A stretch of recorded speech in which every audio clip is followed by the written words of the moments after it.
The Mentor.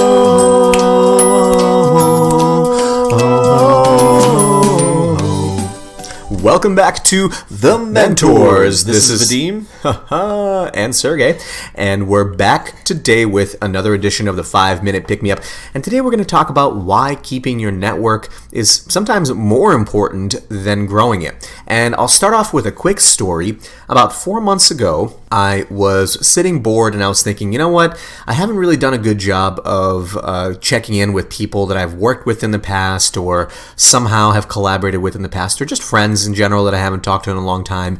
And I decided to blast off a bunch of texts. I probably wrote 10 or so texts, really simple messages. They were basically, hey, haven't talked to you in a long time, or hey, it's been a while, what are you up to, or how's everything going? Really just expressing curiosity, pretty simple message. And a pretty cool thing happened. First of all, almost everybody responded, with the exception of maybe one or two people. People were incredibly excited to hear from me, and many people even thanked me. They said, hey, Sergey, it's so great to hear from you, or thanks so much for reaching out. It really has been too long. And what came of it is actually one of these people, this is a woman that I used to work with, invited me to give a talk to the accelerator program that she was managing. So I ended up getting a speaking engagement out of it, which is pretty cool. Didn't expect this at all, not something at all that I was planning for. So what this made me realize is this is something that I should do on a regular basis without expecting anything in return. Just check in with people that I've worked with or know in the past, just to maintain the relationship, really. The thing is, we spend so much time building our networks, and sometimes we feel like we have to always continue expanding it, meet more important people, what have you.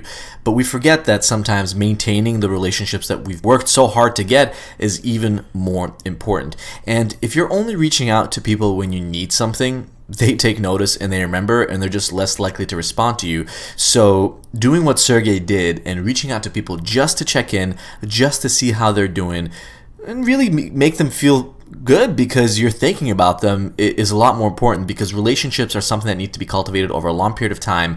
There might be opportunities for you to work with these people again or cross paths years down the line maybe. And so just by checking in, you can have a much more valuable relationship that spurs from that.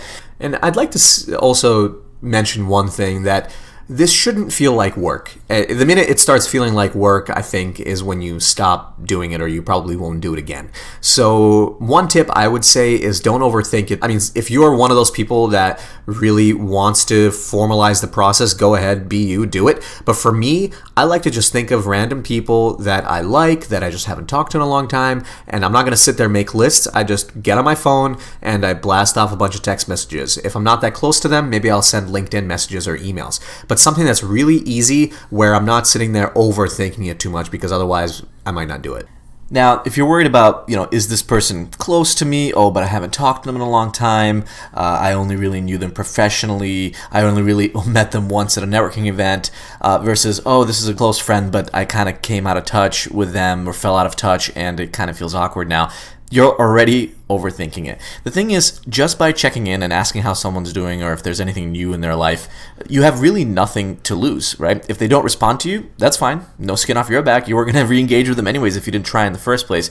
But there's only upside there in potentially starting a relationship again, or even just them now keeping you in mind for something future, like in Sergey's case, getting a talking engagement, a speaking engagement. And I was actually reminded by this again this week. After the new year, I was listening to an episode of the Jordan Harbinger show, and I happened to go on his website, and I took a look at a link that talked about, re-engaging with your network and how to make sure that you actually stay in touch with people and get the most out of it. And I clicked through, and actually he has a set of free courses you can absolutely check out on advancedhumandynamics.com. And there it was, kind of this same advice. Check in with people, and he even provided a script for what you should say. But if you're kind of thinking about, what do I even say to these people? Think about it this way, and I actually went ahead and did it this week. I reached out to 4 people that I haven't talked to in a while. In some cases, I just said, hey, Happy New Year, we haven't talked in a while, how have you been? Is there anything new going on?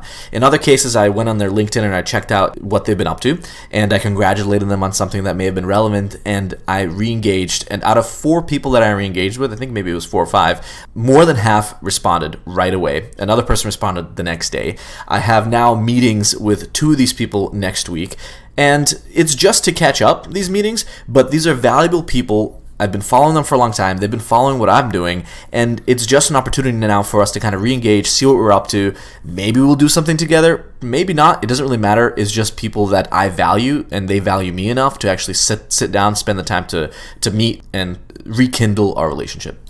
If you're sitting here listening to this and thinking, yeah, that's easy for you to say, maybe it just comes easy for you to check in with people, you don't feel the anxiety, don't worry. I mean, this is something for a lot of people that's an issue, that you feel that you're intruding, and, who are you to reach out to them? Do they even care about you? What if they don't reply? Well, listen, use anything to your advantage is something that me and Vadim always say. If you're really uncomfortable with reaching out to people or even checking in with them, do what I've done, actually, which is do it after having a few drinks. Now, obviously, that's a bit risky. We're not promoting drinking. I'm not saying drunk dial people. I'm saying maybe you've had a few drinks, you've loosened your inhibitions a little bit, and just have the canned message ready to go of, hey, how's everything going? It's been a while. Just wanted to see how you're doing. And do it in a way in your mind that's like only to your professional network, so you're not there texting your ex-boyfriend or girlfriend or something like that. So maybe that's just a way to ease that pain a little bit. So it's a new year. This is a great excuse to do something like this. Go ahead tomorrow in the morning, pull up your text messages, scroll down to people, as Jordan Harbinger says, that you haven't texted in a while, and re-engage. Go to your LinkedIn and look through people maybe that you haven't talked to in a while and you got some updates about that are doing something interesting. Message a couple of those. Go through your Facebook messages, Slack, whatever you feel comfortable, whatever medium works for you. Set a goal tomorrow to message at least 4 people, or today, and you'd be surprised what could happen from that alone. That's it for the 5-minute pick-me-up, and we'll see you on Wednesday.